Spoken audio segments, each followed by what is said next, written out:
Hello നമസ്കാരം. അപ്പോൾ ഇന്നത്തെ സ്റ്റോറിയിലേക്ക് എല്ലാവർക്കും സ്വാഗതം കേട്ടോ.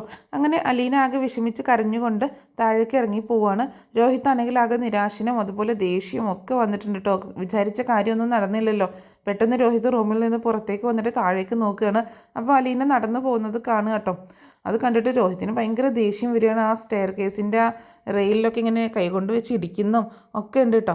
അങ്ങനെ ഇടിച്ച് വളരെ ദേഷ്യപ്പെട്ട് റൂമിൻ്റെ കതകൊക്കെ അടച്ച് ഇങ്ങോട്ടേക്ക് പിന്നെ താഴേക്ക് ഇറങ്ങി വരിക കേട്ടോ. താഴേക്ക് ഇറങ്ങി വരുമ്പോൾ അലീന നേരെ കിച്ചണിലേക്കാണ് പോയിട്ടുണ്ടാവുക കേട്ടോ. രോഹിത്താണെങ്കിൽ ആ ഹോളിൽ ഇങ്ങനെ നിന്നിട്ട് വളരെ ദേഷ്യപ്പെട്ട് ഇങ്ങനെയൊക്കെ സംഭവിച്ചു പോയല്ലോ, നാണം കെട്ട് പോയല്ലോ. അപ്പോൾ അതിൻ്റെ ഒരു ഫ്രസ്ട്രേഷനൊക്കെ കാരണം അവിടെ ഇങ്ങനെ നിൽക്കുകയാണ്. എന്നിട്ട് പിന്നെ മുറ്റത്തേക്ക് പോയിട്ട് പുറത്തേക്ക് പോയിട്ട് വീണ്ടും അകത്തേക്ക് വന്നിട്ട് വീണ്ടും അവിടെ ഇങ്ങനെ ആകെ ഫ്രസ്ട്രേറ്റഡ് ആയിട്ട് ഇങ്ങനെ നിന്നിട്ട് പിന്നെ പുറത്തേക്ക് പോയി ബൈക്ക് എടുത്തിട്ട് പുറത്തേക്ക് പോവുകയാണ് രോഹിത്ത്. പിന്നീട് കാണിക്കുന്നത് ഗ്രേസമ്മ ഇങ്ങനെ ഒരു ബുക്ക് വായിച്ചുകൊണ്ടിരിക്കുക കേട്ടോ. ആ സമയത്ത് രേവതിക്കുട്ടി അങ്ങോട്ടേക്ക് വരികയാണ്. വന്നിട്ട് ഇങ്ങനെ ശബ്ദം ഉണ്ടാക്കുന്നുണ്ട് കേട്ടോ. അപ്പോൾ എന്താ എന്ന് ചോദിക്കുകയാണ് ഗ്രേസമ്മ. അപ്പോൾ രേവതിക്കുട്ടി പറയുന്നുണ്ട്, ഞാനൊരു കാര്യം ചോദിക്കട്ടെ, ചോദിച്ചാൽ ദേഷ്യപ്പെടുമെന്ന് ചോദിക്കുക കേട്ടോ. അപ്പോൾ ഗ്രേസമ്മ പറയുന്നുണ്ട്, എന്തായാലും ദേഷ്യപ്പെടും. അതെന്താ, ഞാൻ ചോദിക്കാൻ പോകുന്ന കാര്യം എന്താണെന്ന് അറിഞ്ഞു പോലും ഇല്ലല്ലോ എന്ന് പറയുമ്പോൾ, കൊനിഷ്ഠ ചോദ്യം കൊണ്ടല്ലേ വന്നേക്കുന്നത്, അപ്പോൾ എന്തായാലും ദേഷ്യപ്പെടുമല്ലോ. ആദ്യം തന്നെ എന്നോട് ചോദിച്ചത് അങ്ങനെയല്ലേ. അങ്ങനെയല്ല എന്ന് പറയാട്ടോ. എന്നാൽ എന്താണ് ചോദിക്കുകയെന്ന് പറയുമ്പോൾ, അതില്ലേ അവിടെ എന്നൊക്കെ പറഞ്ഞ് ഇങ്ങനെ തപ്പിയും കൊണ്ട് പറയാട്ടോ. ബബ്ബ അടിച്ചുകൊണ്ട് പറയണം, ആ റൂം മാത്രം എന്താ തുറക്കാത്തത്, അത് ഏത് സമയവും അടച്ചിട്ടേക്കാണല്ലോ, തുറന്ന് കണ്ടിട്ടേ ഇല്ലല്ലോ എന്ന് ചോദിക്കുക കേട്ടോ. നിനക്കെന്താ ആ റൂം ഇപ്പോൾ തുറന്ന് കാണണോ എന്ന് ചോദിക്കാൻ. വേണ്ട, എനിക്ക് കാണണ്ട, ഞാൻ അടഞ്ഞു കിടക്കുന്നതുകൊണ്ട് ചോദിച്ചതാണ് എന്ന് പറയാണ് രേവതിക്കുട്ടി. അപ്പോൾ ഗ്രേസമ്മ പറയുന്നുണ്ട്, ഇച്ചിരി കൂളായിട്ട് വിഷമത്തോട് കൂടിയിട്ടാണ് പറയണത് കേട്ടോ. അത് ഞങ്ങളുടെ മകൻ്റെ റൂമാണ്, എൻ്റെ മോൻ്റെ റൂമായിരുന്നു എന്ന് പറയട്ടോ. മോൻ്റെ ഒന്ന് ചോദിക്കുകയാണ്. അതെ, എൻ്റെ മോൻ്റെ റൂമാണ്. അവൻ പോയതിന് ശേഷം ആ റൂം ഞങ്ങൾ മിക്കവാറും അടച്ചിടുകയാണ് ചെയ്യാറ്. അവൻ പോയതിന് ശേഷം ഞങ്ങൾ ഇരുട്ടിലായിരുന്നു. എൻ്റെ മാനസിക നിലയൊക്കെ തെറ്റിപ്പോയിട്ടുണ്ട്. ഞാൻ രാത്രിയിൽ അവൻ്റെ പേര് വിളിച്ചുകൊണ്ട് ഈ വീട്ടിലെ ഓരോ റൂമിലും ഞാൻ കയറി ഇറങ്ങിയിട്ടുണ്ട്.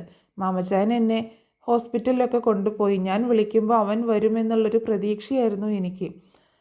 മാമച്ചാൻ ഹോസ്പിറ്റലിലൊക്കെ കൊണ്ടുപോയി, സൈക്യാട്രിസ്റ്റിൻ്റെ ഒക്കെ കൊണ്ടുപോയി 2 വർഷം മരുന്നൊക്കെ കഴിച്ചു. ഇപ്പോൾ കുഴപ്പമൊന്നുമില്ല എന്ന് പറഞ്ഞിങ്ങനെ ഒരു വിഷമത്തിലുള്ള ചിരിക്കുക കേട്ടോ. ആ സമയത്ത് രേവതിക്കുട്ടി ഗ്രേസമ്മയുടെ അടുത്ത് പോയി ഇരിക്കുകയാണ്. അവൻ പോയതോടു കൂടിയിട്ട് ഞങ്ങളുടെ ലൈഫ് ഇരുട്ടിലായിപ്പോയി എന്ന് പറയാണ്. ആ സമയത്തും ഗ്രേസമ്മ കേട്ടോ രേവതിക്കുട്ടി അടുത്ത് വന്നിരുന്നിട്ടുണ്ടായിരുന്നു. എന്നിട്ട് പറയുന്നുണ്ട്, ഇവിടെയൊക്കെ അവൻ്റെ ഫോട്ടോസ് ഉണ്ടായിരുന്നു, ഞാനതൊക്കെ പെറുക്കി മാറ്റി, എനിക്കതൊന്നും കാണാനുള്ള ശക്തിയില്ല. ഇപ്പം എല്ലാ ഫോട്ടോസും ആ റൂമിലാണ്, അതങ്ങനെ തുറക്കാറുമില്ല, അവിടെ പോയി ഇരിക്കാറുമില്ല, ഞങ്ങൾക്ക് കാണാനുള്ള ശക്തി ഇല്ലാത്തത് കൊണ്ടാണ് എന്ന് പറയാണ് ഗ്രേസമ്മ. ഞങ്ങളുടെ എല്ലാമായിരുന്നു, ഇനിയിപ്പോൾ ഞങ്ങളുടെ ലൈഫിൽ ഒന്നും ഇല്ലാതായി പോയില്ലേ, എപ്പോഴും അവനെ കണ്ടത് ഓർക്കുമ്പോൾ സങ്കടം സഹിക്കാൻ പറ്റാതാവും എന്നൊക്കെ പറഞ്ഞിട്ട് കരയാട്ടോ. അപ്പോൾ രേവതിക്കുട്ടി കെട്ടിപ്പിടിച്ചുകൊണ്ട് ഗ്രേസമ്മയുടെ തോളിൽ ഇങ്ങനെ ചാഞ്ഞ് കിടക്കുകയാണ്. അതൊരു ചെറിയൊരു ആശ്വാസം തോന്നുകയാണ് ഗ്രേസമ്മയ്ക്ക്. പിന്നീട് കാണിക്കുന്നത് കൃഷ്ണയും ബബിതയും കോളേജും സ്കൂളൊക്കെ വിട്ട് വരുന്നതാട്ടോ. കൃഷ്ണ വരുമ്പോൾ തന്നെ കയ്യിലുള്ള ഒരു ചെറിയ ബോട്ടിൽ അങ്ങനെ എറിഞ്ഞ് കളയുക ചെയ്യുന്നത് കേട്ടോ. ആ സെറ്റിലേക്ക് കണ്ട് എറിയാണ്. അതുപോലെ ബബിതയും വന്നിട്ട് ഹെൽമെറ്റ് ആ സെറ്റിലേക്ക് ഇടുമ്പോൾ ഹെൽമെറ്റ് താഴേക്ക് വീണ് പോകണം, അതൊന്നും മൈൻഡാക്കുന്നില്ല. എന്നിട്ട് ബാഗ് അവിടേക്ക് ഇടുകയാണ്. കൃഷ്ണയും ബാഗ് അവിടെ ഇട്ടിട്ട് പിന്നെ കൃഷ്ണ അവിടെ നിന്ന് ഡാൻസ് കളിക്കുക കേട്ടോ. വക്കാന്നൊക്കെ പാട്ടൊക്കെ പാടി ഡാൻസ് കളിക്കുകയാണ്. കളിക്കുന്നതിൻ്റെ ഇടയിൽ കൈ ബബിതയുടെ മേല് തട്ടുകയും അവൾക്ക് ദേഷ്യം വരികയും ചെയ്യുന്നുണ്ട് കേട്ടോ. അങ്ങനെ കളിച്ച് ഇങ്ങോട്ട് തിരിഞ്ഞ് നിൽക്കുന്ന സമയത്ത് അലീന നോക്കി നിൽക്കുന്ന കേട്ടോ കാണുന്നത്. അപ്പോൾ കൃഷ്ണയ്ക്ക് നാണം വരികയാണ്. കൃഷ്ണ കൈയൊക്കെ താഴ്ത്തി, ചേച്ചി വിശന്നിട്ട് വയ്യ, എന്താ കഴിക്കാനുള്ളത്, ഒരു സ്പെഷ്യൽ കോഫി വേണമല്ലോ, സ്നാക്സ് എന്താ ഉള്ളതെന്ന് ചോദിക്കുമ്പോൾ പഴംപൊരി ഉണ്ടെന്ന് പറയട്ടോ. എന്നാൽ വേഗം എടുത്തുകൊണ്ട് വന്ന്, അടിപൊളിയായിട്ടുണ്ട്, വേഗം എടുത്തിട്ട് വാ ചേച്ചി എന്ന് പറയണേ. അപ്പോൾ ബബിത അടുത്ത് വന്നിട്ട് കൃഷ്ണയോട് ചോദിക്കുന്നുണ്ട്, എടി നിന്നോട് അമ്മ പറഞ്ഞിട്ടില്ലേ അവളെ ചേച്ചിന്ന് വിളിക്കരുതെന്ന്, സെർവൻറ്റിനെ ചേച്ചിന്ന് വിളിക്കരുതെന്ന് പറഞ്ഞിട്ടില്ലേന്ന് ചോദിക്കുക കേട്ടോ. അപ്പോൾ കൃഷ്ണ പറയുന്നത്, നമ്മുടെ പ്രായത്തിന് മൂത്തതല്ലേ ചേച്ചി, ദേ വീണ്ടും ചേച്ചിന്ന് വിളിക്കരുത്, സെർവൻ്റ് അല്ലേ എന്ന് പറയുമ്പോൾ നമ്മുടെ പ്രായത്തിന് മൂത്തവരെ നമ്മൾ റെസ്പെക്റ്റ് ചെയ്യണം, അതാണ് ഞാൻ പഠിച്ചിട്ടുള്ളത് എന്ന് പറയാട്ടോ കൃഷ്ണ. എൻ്റെ ടീച്ചർ അങ്ങനെയാണ് പഠിപ്പിച്ചേക്കുന്നതെന്ന് കൃഷ്ണ പറയാട്ടോ. ബബിതയ്ക്ക് അതൊട്ടും ഇഷ്ടമാവുന്നില്ല. ആ സമയത്ത് കാറിൻ്റെ ഹോൺ കേട്ടിട്ട് ബബിത അങ്ങോട്ടേക്ക് പോയി നോക്കുക കേട്ടോ. അപ്പോൾ വൈജയന്തിയാണ് വരുന്നത്. അമ്മ വന്നല്ലോ, നേരത്തെ വന്നു, ഇനി സ്വൈര്യം തരില്ല എന്ന് പറഞ്ഞ് ബബിത അവിടെ ഡൈനിങ് ടേബിളിൽ പോയിരിക്കുകയാണ്. വൈജയന്തി വന്ന ഉടനെ കാണുന്നത് ബാഗും സാധനങ്ങളൊക്കെ വലിച്ചു വാരി ഇട്ടതാട്ടോ. എന്നിട്ട് ദേഷ്യപ്പെടുന്നുണ്ട്. ഇതെന്താ ചന്തയോ സാധനങ്ങളൊക്കെ വലിച്ചു വാരി ഇട്ടിട്ട് തിന്നാൻ കയറിയിരുന്നല്ലോടി എന്ന് പറഞ്ഞ് വഴക്ക് പറയണം ബബിതയും കൃഷ്ണയും കേട്ടോ. അപ്പോൾ കൃഷ്ണ പറയുന്നുണ്ട്, ഇത് അമ്മയുടെ സ്ഥിരം പല്ലവിയല്ലേ, ഇതൊന്ന് മാറ്റിപ്പിടി, ഞാൻ അങ്ങോട്ട് വരുന്നുണ്ട്, നിനക്ക് ഞാൻ തരാമെന്ന് പറയാട്ടോ വൈജ. അതുപോലെ രോഹിത്തും വന്നിരിക്കുന്നുണ്ട് കേട്ടോ ചായ കുടിക്കാനായിട്ട്. അപ്പോൾ ബബിത പറയുന്നുണ്ട്, വേഗം എടുത്ത് മാറ്റിക്കോ, അല്ലെങ്കിൽ അമ്മ വരുമ്പോൾ നിനക്ക് കിട്ടുമെന്ന് പറയാട്ടോ. അപ്പോൾ ചേച്ചിയുടെ അവിടെ ഇരിപ്പുണ്ടല്ലോ, ചേച്ചി എടുത്ത് ആദ്യം മാറ്റുമെന്ന് പറയാട്ടോ. ബബിത ദേഷ്യപ്പെട്ടുകൊണ്ട് അങ്ങോട്ട് പോവുകയാണ്. അങ്ങനെ താഴെ വീണ് കിടക്കുന്ന ഹെൽമെറ്റ് എടുത്ത് വെക്കട്ടോ. ചേച്ചി എൻ്റെയും പ്ലീസ് എന്ന് പറയാട്ടോ കൃഷ്ണ ആ സമയത്ത്. അപ്പോൾ ബബിത താഴെ കിടക്കുന്ന അവളുടെ ആ ബോട്ടിൽ എടുത്തിട്ട് വെക്കുന്നുണ്ട്, ബാഗൊക്കെ നേരെ വെക്കുകയാണ്. ആ സമയം എന്നിട്ട് വന്നിരിക്കട്ടോ. ആ സമയത്ത് അലീന കോഫിയും കൊണ്ടുവരും കേട്ടോ. കൃഷ്ണ എടുക്കുന്നു ഒരു കോഫി. അപ്പോൾ അപ്പോഴേക്ക് ബബിതയുടെ കോഫി എടുത്ത് രോഹിത്ത് കുടിക്കാനായിട്ട് എടുക്കുക കേട്ടോ. ഇത് എൻ്റെയാന്ന് ബബിത പറയുമ്പോൾ ഇതിൽ പേരൊന്നും എഴുതി വെച്ചിട്ടില്ലല്ലോ എന്ന് പറയണം. അങ്ങനെ അലീനയുടെ ഒരെണ്ണം കൂടി ഉണ്ടാക്കി കൊണ്ടുവരാൻ പറയണം. അപ്പോൾ വൈജയന്തി അങ്ങോട്ടേക്ക് വരിക കേട്ടോ. എന്നിട്ട് ചോദിക്കുന്നുണ്ട്, നാളെ സ്കൂളിൽ പോകേണ്ടത് വരെ ആ ബാഗൊക്കെ അവിടെ ഇരിക്കുമെന്ന് ചോദിക്കുമ്പോൾ എൻ്റെ അമ്മയെ പ്ലീസ് ഞാൻ എടുത്തു വെച്ചോളാം, ഈ ചായ ഒന്ന് കുടിച്ച് കോഫി ഒന്ന് കുടിച്ച് കഴിയട്ടെ, എന്നിട്ട് എടുത്തു വെച്ചോളാം എന്ന് പറയാണ് കൃഷ്ണ. അലീന വൈജിക്കും ബബിതയ്ക്കുള്ള കോഫി കൊണ്ടുപോയി കൊടുക്കുക കേട്ടോ. രോഹിത്താണെങ്കിൽ കോഫി കുടിക്കുന്നില്ല. അപ്പോൾ ബബിത ചോദിക്കുന്നുണ്ട്, നിനക്ക് കോഫി ഇഷ്ടമില്ലല്ലോ, നീ പിന്നെ കോഫി വേണമെന്ന് പറഞ്ഞിട്ട് എന്താ കുടിക്കാതെ വെച്ചുകൊണ്ടിരിക്കാനാണോ എന്ന് ചോദിക്കുക കേട്ടോ. എൻ്റെ കോഫി അല്ലേ എന്ന് ചോദിക്കുമ്പോൾ എനിക്ക് ഇഷ്ടമുള്ള സമയത്ത് ഞാൻ കുടിച്ചോളാം, നിനക്ക് ചായ അല്ലേ ഇഷ്ടം, കോഫി ഇഷ്ടമില്ലല്ലോ എന്ന് ചോദിക്കുക കേട്ടോ. എനിക്കിപ്പോൾ ഇതാ ഇഷ്ടമെന്ന് രോഹിത്ത് പറയാണ്. അപ്പോൾ വൈജയന്തി വഴക്ക് പറയുന്നുണ്ട്, ചായ കോഫി ഒന്ന് നിർത്ത് എന്ന് പറഞ്ഞ് വഴക്ക് പറയാം കേട്ടോ. ആ സമയത്ത് അലീന പഴംപൊരിയും കൂടി കൊണ്ടുവന്ന് വെക്കുകയാണ്. അങ്ങനെ അവരത് കഴിക്കുമ്പോൾ എൻ്റെ ഓംലെറ്റും ചോദിക്കുകയാണ്. ഇപ്പോൾ കൊണ്ടുവരാമെന്ന് പറഞ്ഞിട്ട് അടുക്കളയിൽ പോയിട്ട് പഴംപൊരി കൊണ്ടുപോയി കൊടുക്കുക കേട്ടോ രോഹിത്തിന്.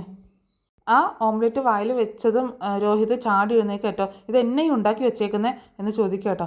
എന്നാ പറ്റിയെന്ന് ചോദിക്കുകയാണ് വൈജയന്തി. അമ്മ അതിൽ മൊത്തം അത് ഓംലെറ്റ് അല്ല, അത് ഉപ്പുലെറ്റാണ് എന്ന് പറയാം കേട്ടോ. അപ്പോൾ ബബിത കളിയാക്കുന്നുണ്ട്, ഉപ്പുലെറ്റോ കൊള്ളാലോ എന്ന് പറയണേ. അപ്പോൾ എന്നാടി നിനക്ക് ഓംലെറ്റ് ഉണ്ടാക്കാൻ അറിയത്തില്ലെന്ന് ചോദിക്കുമ്പോൾ ഞാനൊന്നും കൂടുതലായി ചേർത്തിട്ടില്ലല്ലോ. രോഹിത്ത് പോയിട്ട് പെട്ടെന്ന് വായൊക്കെ കഴുകിയിട്ട് വരിക കേട്ടോ. അപ്പോൾ ഞാൻ കൂടുതലായിട്ടൊന്നും ചേർത്തില്ല, ആവശ്യത്തിനുള്ളൂ എന്ന് പറയുമ്പോൾ പിന്നെ എന്താ ഞാൻ കള്ളം പറയാണോ എന്ന് ചോദിച്ച് വീണ്ടും രോഹിത്ത് പറയാട്ടോ, വായിൽ വെക്കാൻ കൊള്ളത്തില്ല എന്ന്. അപ്പോൾ കൃഷ്ണ പറയുന്നുണ്ട്, ഞാൻ എവിടെ നോക്കട്ടെ, ഞാൻ കഴിച്ചോക്കട്ടെ എന്ന് പറയുന്ന സമയത്ത് തന്നെ, കൈ നീട്ടുന്ന സമയത്ത് തന്നെ രോഹിത്ത് പ്ലേറ്റ് ഒറ്റ തട്ട് കൊടുക്കുക കേട്ടോ. അത് ആ ഹോളിൽ വീണ് ചിന്നി ചിതറുക കേട്ടോ, പൊട്ടി ചിതറുകയാണ്. പെട്ടെന്ന് വൈജയ്ക്ക് ദേഷ്യം വന്നിട്ട് എഴുന്നേൽക്കുകയാണ്.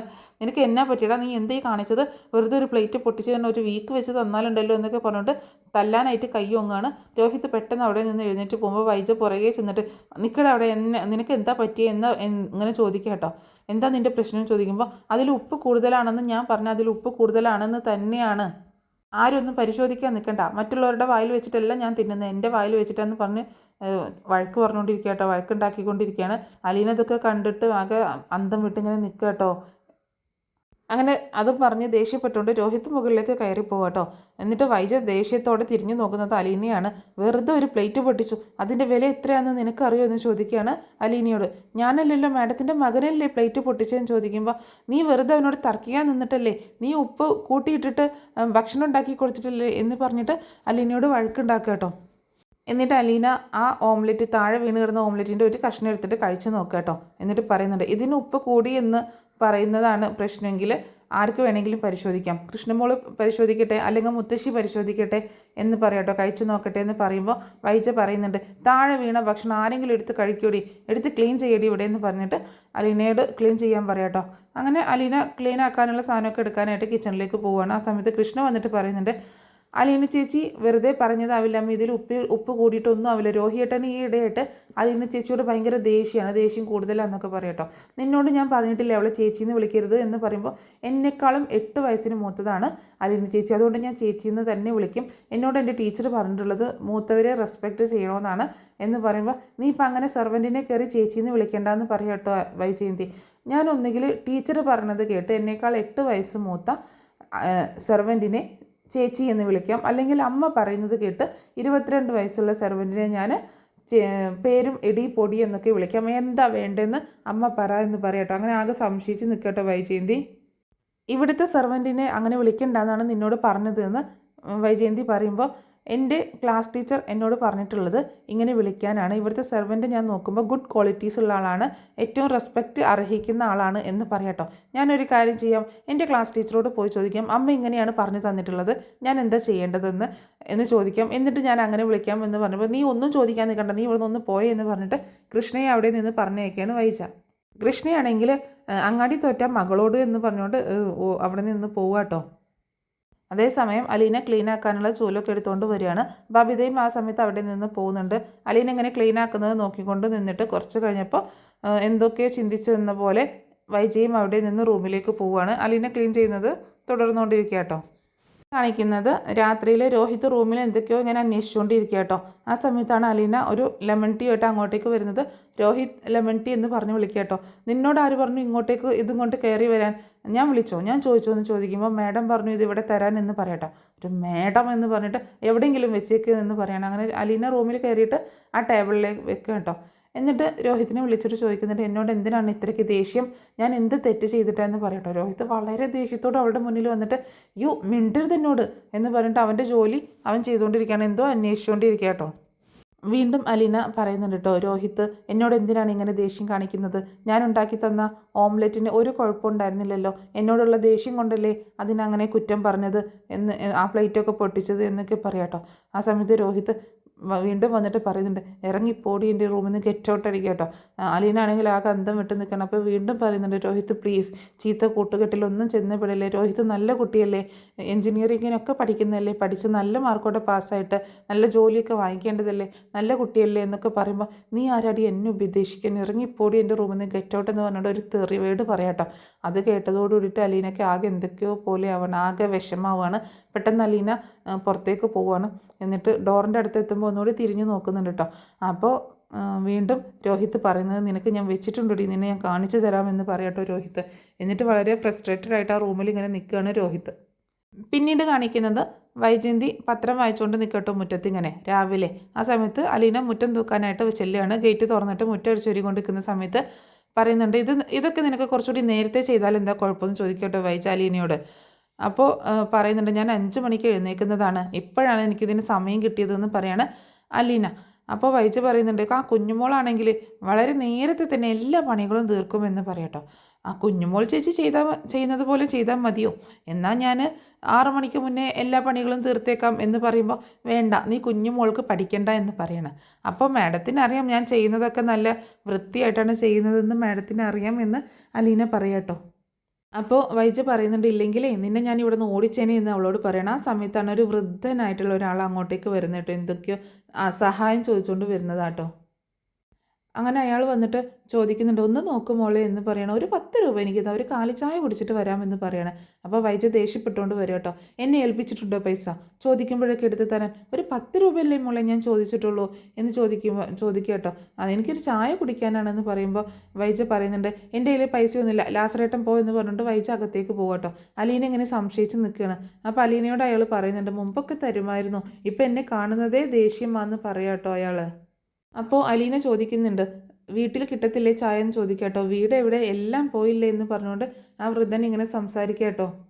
എല്ലാം ഉണ്ടായിരുന്നു കുഞ്ഞെ, എനിക്ക് എല്ലാം ഉണ്ടായിരുന്നു, ഇതൊക്കെ എൻ്റെ ആയിരുന്നു. അപ്പോൾ ആ സ്ഥലവും വീടൊക്കെ കാണിച്ചിട്ട് പറയും ഇതൊക്കെ എൻ്റെ സ്ഥലമായിരുന്നു, ഒരുപാട് ബിസിനസ്സുകളൊക്കെ പറയട്ടോ, അതൊക്കെ ഉണ്ടായിരുന്നു, എല്ലാം പോയി, എല്ലാം എൻ്റെ പിടിപ്പുകേട് കൊണ്ട് എല്ലാം എൻ്റെ കയ്യിൽ നിന്ന് പോയതാണ് എന്ന് പറഞ്ഞിട്ട് ലാസ്റ്റേട്ട് അവിടെ നിന്ന് പോവുക കേട്ടോ. പോകുന്ന സമയത്ത് അലീന പുറകെ അപ്പച്ചാന്ന് ചെന്ന് വിളിക്കുകയാണ്. 10 രൂപയല്ലേ കാലിച്ചായ കുടിക്കാനല്ലേ ഞാൻ തരാമെന്ന് പറയണം, എത്ര നേരം വേണമെങ്കിലും ഞാനിവിടെ നിൽക്കാൻ കുഞ്ഞെന്ന് പറയാട്ടോ. അലീന പെട്ടെന്ന് അകത്തേക്ക് ഓടിച്ചില്ലാണ്. അതേസമയം മുകളിൽ ഇങ്ങനെ ബബിത ബുക്ക് വായിച്ചുകൊണ്ട് ഇങ്ങനെ നിൽക്കുക കേട്ടോ. ബബിത പെട്ടെന്ന് താഴേക്ക് നോക്കുമ്പോൾ കാണുന്നത് അലീന ഇങ്ങനെ പെട്ടെന്ന് ഓടി പോവുകയാണ് കേട്ടോ ഗേറ്റിനടുത്തേക്ക്. അങ്ങനെ ബബിത ഇങ്ങനെ സംശയിച്ച് നോക്കുകയാണ്. അപ്പോൾ അലീന ആ കാശ് അയാൾക്ക് കൊടുക്കുന്നതാണ് കാണുന്നത്. അയാളാണെങ്കിൽ നന്നായി വരും കേട്ടോ എന്ന് പറഞ്ഞുകൊണ്ട് അലീനയെ അനുഗ്രഹിച്ചുകൊണ്ട് അവിടെ നിന്ന് പോവുകയാണ്. അലീന പിന്നീട് തൻ്റെ ജോലി ചെയ്തുകൊണ്ടിരിക്കുക കേട്ടോ. ബബിത പെട്ടെന്ന് അകത്തേക്ക് പോവുകയാണ്. പിന്നീട് കാണിക്കുന്നത് വൈജയന്തിയും ബാലചന്ദ്രനും ബബിതയും കൂടി ഇങ്ങനെ നിൽക്കട്ടെ. അപ്പോൾ ബബിത ഇങ്ങനെ കാണിക്കുന്നുണ്ട് അമ്മേ ദേ അവൾ വരുന്നുണ്ട് എന്നുള്ള രീതിയിലൊരു സൂചന കൊടുക്കുകയാണ്. അങ്ങനെ അലീന വരുമ്പോൾ അവിടെ നിൽക്കടി എന്ന് പറയട്ടോ. നീ അയാൾക്ക് പൈസ വല്ലതും കൊടുത്തോ എന്ന് ചോദിക്കുകയാണ്. ആ കൊടുത്തു. നിന്നോട് ആര് പറഞ്ഞു കൊടുക്കാൻ? നീയാണോ ഈ വീട്ടിലെ കൊച്ചമ്മ, അതുകൊണ്ട് ഞാനാണോ ഈ വീട്ടിലെ വേലക്കാരി? നീ ഇവിടുത്തെ ആളാണോ അതോ ഞാനാണോ ഇവിടുത്തെ ഓണർ എന്ന് ചോദിക്കാട്ടോ. അത് മാഡം എന്നിങ്ങനെ പറഞ്ഞുള്ളവർ സംസാരിക്കാൻ നിൽക്കുമ്പോൾ നിന്നോട് ആര് പറഞ്ഞു കൊടുക്കാൻ? നീ എത്ര രൂപ കൊടുത്തു? 50 രൂപ കൊടുത്തു. അപ്പം ഞാൻ ആരായി? എന്നോടല്ലേ അയാൾ കാശ് ചോദിച്ചത്, ഞാനല്ലേ അയാൾക്ക് കൊടുക്കണേ? ഞാൻ കൊടുക്കാത്ത ആൾക്ക് നീ കൊടുക്കുമ്പോൾ പിന്നെ ഞാനാരായി? എന്നെ വില കുറച്ച് കാണിക്കാൻ വേണ്ടിയിട്ടല്ലേ? നീ വല്ല ദാനശീലയും വലിയ പുണ്യാളത്തെയും ചമയാൻ വേണ്ടിയിട്ട് ചെയ്തതല്ലേ, എന്നെ കൊച്ചാക്കാൻ വേണ്ടിയിട്ട്? ഞാൻ അർത്ഥ കൈക്ക് ഉപ്പ് തേക്കാത്ത ഒരു വീട്ടിലെ ആൾ എന്നൊക്കെ പറഞ്ഞിട്ട് ഇങ്ങനെ ദേഷ്യപ്പെടാട്ടോ. എന്നെ കൊച്ചാക്കാൻ വേണ്ടിയിട്ട് നീ ചെയ്തതല്ലേ എന്നൊക്കെ പറഞ്ഞിട്ട്. അയ്യോ അല്ല മാഡം, ആ ഒരു പ്രായമായ ഒരു അപ്പച്ചൻ വന്നിട്ട് ഇങ്ങനെ ചായ കുടിക്കാനാന്ന് പറഞ്ഞ് പൈസ ചോദിച്ചപ്പോൾ കൊടുത്തു പോയതാന്ന് പറയട്ടോ. അപ്പം നീ വലിയ പുണ്യാളത്തി ചമയാൻ കൊടുത്തതല്ലേ എന്ന് പറഞ്ഞിട്ട് വീണ്ടും വഴക്ക് പറയാണ് വൈജയന്തി കേട്ടോ. ഞാൻ അങ്ങനെയൊന്നും ഉദ്ദേശിച്ചില്ല എന്ന് അലീന പറയുമ്പോൾ ബാലചന്ദ്രൻ പറയുന്നുണ്ട്, അലീന നീ ചെയ്തത് വളരെ മോശമായി പോയി എന്ന് പറയാട്ടോ. പൈസ കൊടുക്കാതെ വൈജയന്തി തിരിച്ച് അയച്ച ഒരാളെ തിരിച്ചു വിളിച്ചിട്ട് നീ പൈസ കൊടുത്തത് തീരെ ശരിയായില്ല, അത് അവളെ അപമാനിക്കുന്നതിന് തുല്യമാണെന്ന് പറയട്ടെ ബാലചന്ദ്രൻ. അപ്പോൾ അലീന പറയുന്നുണ്ട്, ഞാൻ തിരിച്ചു വിളിച്ചില്ല, അയാൾ എന്നോട് ചോദിച്ചില്ല, ഞാൻ കൊടുത്തതാന്നുള്ള രീതിയിൽ നിൽക്കുക കേട്ടോ. അങ്ങനെ പറയാണ് അലീന. അപ്പോൾ ബാലചന്ദ്രൻ പറയുന്നുണ്ട്, ആ ശരി, ഇനി മേലിൽ ഇങ്ങനെ ആവർത്തിക്കരുത് എന്ന് പറയാണ്. അപ്പോൾ അലീന വൈജയോട് സോറി പറയട്ടോ, സോറി, ഞാൻ അങ്ങനെയൊന്നും ആലോചിച്ച് കൊടുത്തതല്ല, അങ്ങനെ ഒരു പാവം ഒരു മനുഷ്യനല്ലേ എന്നോർത്ത് അങ്ങനെ കൊടുത്തു പോയതാണ് എന്ന് പറഞ്ഞിട്ട് അലീന സോറി പറയട്ടോ. അപ്പോൾ വൈജ അപ്പോഴും ദേഷ്യത്തിലാണ്, എൻ്റെ വീടാത്, ഇവിടെ ഞാനാ തീരുമാനിക്കുന്നത് ആർക്ക് കൊടുക്കണം കൊടുക്കണ്ട എന്നൊക്കെ എന്ന് പറയാണ്. ഇത് കേട്ടിങ്ങനെ ആകെ വിഷമിച്ച് നിൽക്കട്ടോ അലീന. ഇത് കാണിച്ചുകൊണ്ടാണ് ഇന്നത്തെ എപ്പിസോഡ് അവസാനിക്കുന്നത്. നാളത്തെ എപ്പിസോഡിൻ്റെ സ്റ്റോറി ഞാൻ ഉടനെ തന്നെ പറഞ്ഞ് അപ്ലോഡ് ചെയ്യുന്നതായിരിക്കും കേട്ടോ. അപ്പോൾ എല്ലാവരും ഒന്ന് സപ്പോർട്ട് ചെയ്യുക. Thanks for watching.